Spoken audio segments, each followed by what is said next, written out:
अस्सलामुअलैकुम रहमतुल्लाहि व बरकातहू।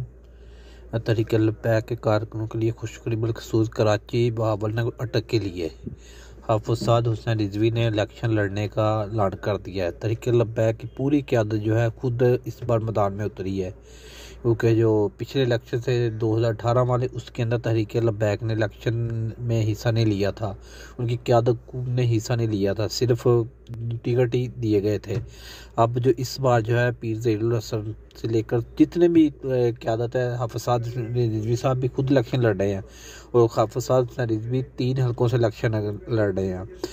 NA 50 अटक, NA 160 बहावलपुर और NA 233 कराची से इलेक्शन लड़ेंगे हाफिज साद हुसैन रिजवी। और बहुत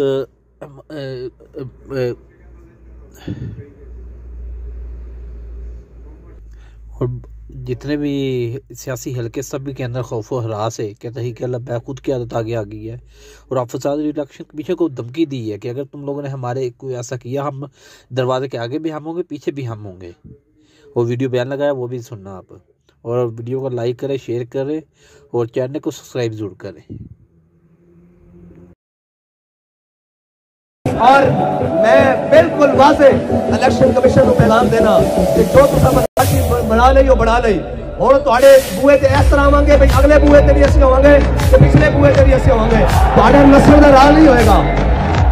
और मैं बिल्कुल वाजे इलेक्शन कमीशन को पैगाम देना कि जो तुसा बर्दाश्ती बना ली और तुहाडे बूहे ते इस तरह आवांगे भाई, अगले बूहे ते भी असीं होवांगे ते पिछले बूहे ते भी असीं होवांगे, तुहाडा नस्ल दा राज नहीं होएगा।